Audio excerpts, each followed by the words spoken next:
Hello, Joshua from PitchHunter.com.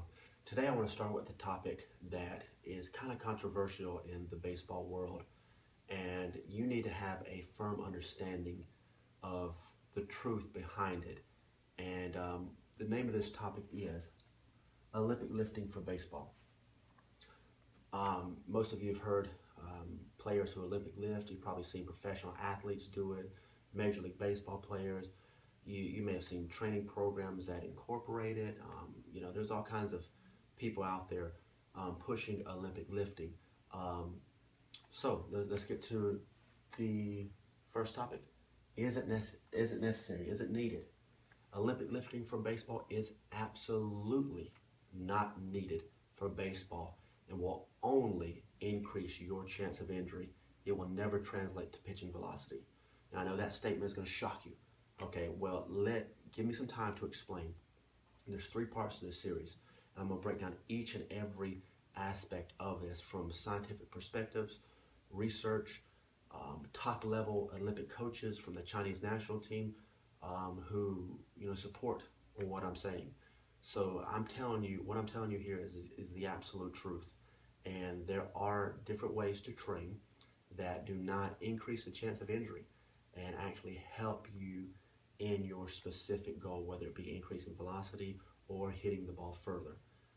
Olympic lifting is completely wrong avenue for you as a baseball player to venture into because of the risk factor.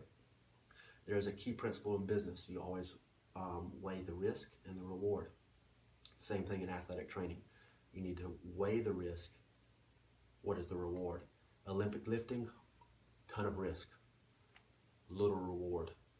So that means there has to be some other way to train. In part two, I talk about alternative ways to get a training effect that's going to help you but minimize the chance of injury. Number two, I wanted to explain to you, as you've heard in part one, as you're hearing in part one right here, there are many ways to train an athlete without specifically targeting one training protocol the whole time. And what that means is there's pieces of the pie that comprise the whole pie when it comes to training, specifically when you're customizing something for someone, as I do with my program. I don't just give a one-size-fits-all. I customize it based on the individual, therefore the performance and the rate at which they excel is much greater and it's quicker, which is what every athlete wants. Every athlete wants to excel very quickly, and they want to see that power increase in whatever sport they are skyrocket. That's exactly what customizing a routine based on the individual strength and weaknesses does for them. It's not just a one size, fits all hand me out. Okay. For instance, when weighing the risk of Olympic training versus other training, if it's detrimental to you, why would you do it? It's not smart.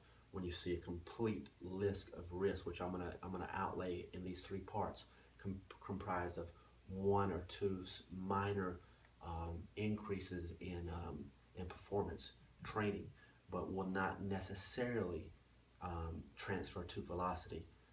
So there's alternative ways. Like I said, this is a piece of the pie, but it's a very small piece of one piece of the pie. So don't even get it twisted to where you think, well, this is a large portion of training. No, absolutely not. I barely have anybody mimic this type of training in my program, and the results are still phenomenal, from Major League Baseball all the way down to kids. I implement the same thing. Results are amazing. So let's go back to number one. Is it needed? Absolutely not. Let's make that clear. It's not needed. Number two, I want to teach you a little bit about what happens when you Olympic lift. Number two says all wrist flexors go back to the elbow. So specifically, every one of our wrist flexors lead back to the elbow, exactly where Tommy John occurs, where the most stress of a pitcher is right here. Okay, it's right at the elbow all the time. It's the elbow or the shoulder, mainly the elbow. I think there's more elbow injuries, more Tommy John surgeries than there are shoulder injuries. There's a reason why. It's more biomechanical. Well, what happens when you snatch, clean, or jerk. When you're doing these exercises and you're driving all this weight upward and you're locking out, especially the one where you lock out right here, all that stress, you imagine hundreds and hundreds of pounds locked out where the arm is just bent back like this. What do you think that's going to do? It's going to put a ton of stress on the elbow, ton of stress. It's proven that the stress loads that Olympic lifting does kills the elbow. Why in the world would a baseball player who already puts an enormous amount of stress on the shoulders and the elbow completely increase that rate of stress by doing a training regimen that is going to have extreme amount, just a little bit of reward compared to an extreme amount of risk? Doesn't make any sense. That's why there's a lot of ignorant, doctrine out there where people are just blindly following anything, and that's it's sad to see. So I'm here to tell you the truth, so you can understand and get a basis of why you need to do specific training that focuses on more to the aspect of reward than it is risk. Now, every exercise has risk, some more than others. Olympic lifting, huge amount of risk, less reward. You'll see in the other videos I break down different aspects, different presidents of organizations. For instance, American College of Sports Medicine, the president said Olympic lifting does not do anything for an athlete except the Olympic lifter.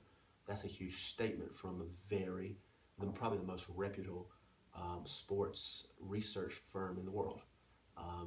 They don't even push Olympic lifting because of how bad it is for any type of athlete in that aspect. For a pitcher, you're putting all that stress on the elbow. It's horrible. You're already beating up the shoulder itself. You're already beating up the elbow when you throw, when you're doing your other training. Why increase that chance of injury? Why do it? It's just not wise at all. The other thing I wanted to show you, when doing the clean, when a person brings the clean up and all the weight that they're bringing through the air, once they land it right here, the elbow stress goes through the roof. Why? Because all that weight is just completely compressed into this area, all compressed right here. It's not good for a thrower. You do not want to put that much stress that quick on that small of joint. It's not good. A lot of Olympic lifters who are professional at this experience injuries. Now, if these guys are experiencing injuries at the rate that I'm going to show you in part 2, you don't even want to touch Olympic lifting with a 10-foot pole, because that's how dangerous it is for you, regardless of who's pushing it on you, regardless of what they say about developing rate of force development, where you can increase more force into the ground, therefore you have to Olympic lift. No, that's garbage. Okay, I'm just going to be honest with you. That's not going to work. It's not how it happens. There is specific ways to develop force and rate of force through completely different training methods that is not going to put you into the category of increasing your chance of injury. I know a lot of strength coaches. I know one of the top bodybuilders in the world, ranked number 4 on the top bodybuilder, a former Mr. Olympia, Arnold Schwarzenegger category, basically. This guy, his methods are amazing. He doesn't Olympic lift. He doesn't do any of that stuff. He trained guys for 20-something years in professional baseball, and you name it. Very good friend of mine, and he cuts the garbage out. There's a lot of things that he does not allow his trainers to do because it's completely wrong. And there's a lot of people that push information out there it doesn't have a good scientific foundation, so to speak. So just keeping it simple with you, if you want to develop power, you want to develop rate of force, there are ways to do that, and it's very easy ways to do that without putting you in a category where you could be injured. The injury rate in baseball has went up 400 to 700% in the last 10 to 15 years. There's a reason for that. Different training methods have changed. I remember years ago when one of the biggest athletes in Major League Baseball was Ron Gant in the 90s. This guy looked like a muscle man, like massive. He was only 185 pounds. That's how small the baseball player was back then, compared to what they are today. The average baseball weight today isn't over 200 pounds. When Ron Gant was 185 pounds, he looked like he was on the front of a muscle magazine.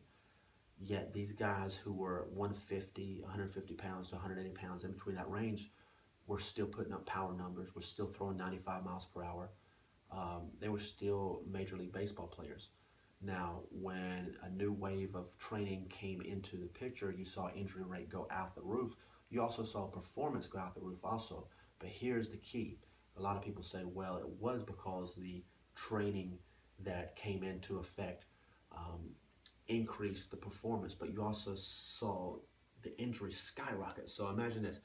The injury goes up 400 to 700%.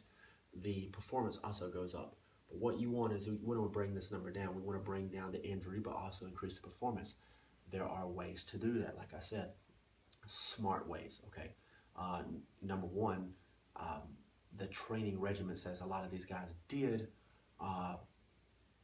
was very risky. Now, there was some reward to it, but like I said, there's always alternative ways to training an athlete to get the best out of them while limiting the amount of risk you expose them to. So just remember that. Whether you're a position player or a pitcher, I can help you develop power to hit the ball, 400 something feet, 500 feet. I can develop 95 mile per hour fastballs, speed on the base path, acceleration, you name it. Now, my site is predominantly geared toward the pitcher, but don't let that fool you if you're a position player, because I do train Major League Baseball all-stars who are position players, and they trust my program. Where they're signing 30 to 50 to $100 million extensions, they pay me to train them. It's not coincidental. So just keep that in mind. If you're a position player, contact me, info@pitchharder.com, and I can customize something for you and give you all the information on how we need to go. If you're a pitcher, you can look at what I have already online. And if you have any questions, just contact me also, and we'll figure out something for you too. So let's recap it. Is it needed? Absolutely not. All the wrist flexions go back to the elbow. Don't want to put more stress here. Also, you don't want to put more stress on the collarbone and the shoulder girdles, because Olympic lifting does put a lot of stress here also. Snatch, clean, and jerk, the way the exercises are performed, probably the safest one out of all three is the clean.